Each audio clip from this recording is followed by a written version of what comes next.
Hey guys, John here with Luxe. Today we have this Challenger in, and it is going to get some Scat Pack B decals, XL, on the side of the car, in 3M Shadow Black. Super popular finish, and it's going to look great with his other decals. You can see here we're producing these, weeding them out, applying the transfer paper, and doing the final cut on our plotter so you don't have any jagged edges. These products, like most others that are this large, are going to come packaged in one of our tubes, and if you have any extra materials or tools added in, they may be in the middle of the decal, as you see there. So just go ahead and lay these out flat on a table. Go ahead and squeegee it down if you see any tunneling. That is normal in a decal this large. And then, once you've got that ready, we're going to trim away some of the extra transfer paper there and go to install. This is a very easy decal to install. The Challenger's really flat on the side, and so Dodge did us a solid here. And like so many other automotive projects, prep is key here. So you can see Jose cleaning all the protectants off the surface and clay barring it so it's smooth to the touch and blowing out all cracks and crevices. Then I'm going to go to aligning the decal on the side of the car using just a little bit of tape and some key points like that line on his mask and the door handle. Tape that in place, move to the back, and now I'm feeling for that body line and seeing where it comes through the ridge. I've already installed the decal on the other side of the car, so now the only goal is to match the other side, so aligning is pretty easy. It just takes verifying a few key points, as you can see me doing here on the driver's side to the passenger side of the car. And that's all the prep. Go ahead and get your tools ready, because next we're going to be laying a hinge and starting the install.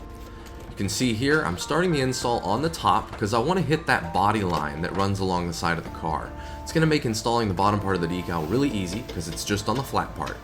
So you see I get the decal installed right where the paper's been cut and squeegee it hard right to the body line.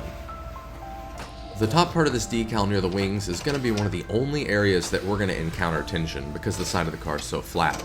So if needed, you can definitely make relief cuts between the wings. You can do whatever helps here. But with my left hand, I am pulling slightly up because these wings are loops. You want to make sure that you don't end up with a wrinkle at the top of the loop.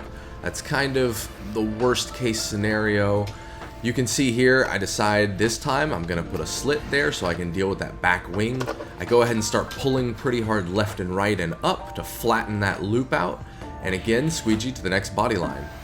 You can see how flat the transfer paper there is in the middle. That went perfect. And pull again now with the goal of not letting that loop end up with a wrinkle in it. As you can see, I'm always kind of squeegeeing away from the center as if that were a circle. And we get to the end and push right down with my finger. That went flawlessly. On the other side, I did struggle a little bit. I was able to remove the transfer paper, lift the wing up, the little loop, and lay it back onto the car with no problem. The front of the decal goes much quicker. You can see we're just applying it down and working it way up to the trim, where we're going to end up cutting it there. And with that, the top half of the decal is done. We're going to go ahead and remove the hinge. I'm going to get off this seat so I can get a little bit lower, and we are going to move forward with this install. From here, it's pretty simple. Apply a little bit of tension with your left hand, pulling down, and just squeegee the decal in place. If you accidentally end up with a wrinkle, just like that, don't worry about it. That's why the transfer paper is there. Pull it back up gently, squeegee a different direction, approach the problem differently, and go down with the decal.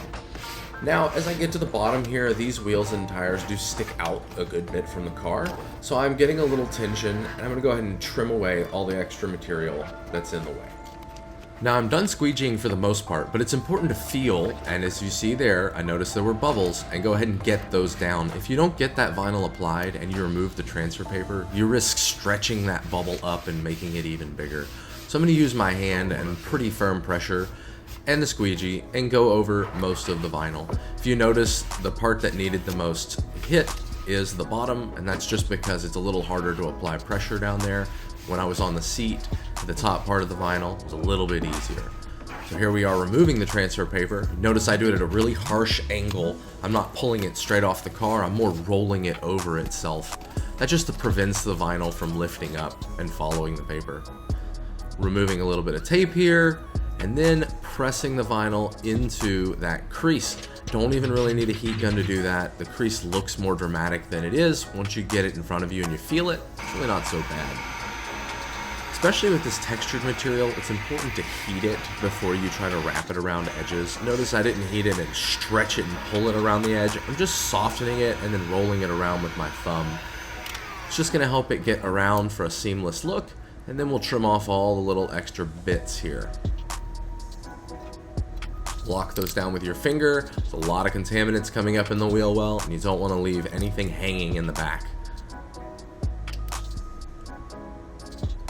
Again, you can see I'm cutting with my knife towards that empty gap, running it along the trim here at the bottom. Always heat and press your edges, especially towards the bottom of the car where rain and contaminants are going to come up. And then we go for the cut between the doors. The goal here is just to cut 50% in the middle of the gap. You want to cut in between both panels so you have just a little extra material to wrap around the door and to wrap into the jamb. And this is where a wrap glove really comes in handy. It helps my hands slide around these edges and make sure that this vinyl goes down with no wrinkles and I don't snag it.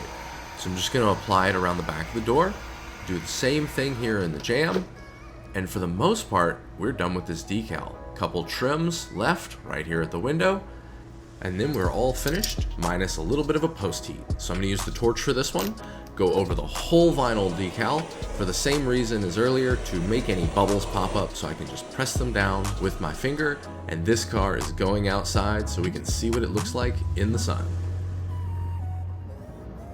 And there you have it, guys. There is our Scat Pack B XL side decal in shadow black.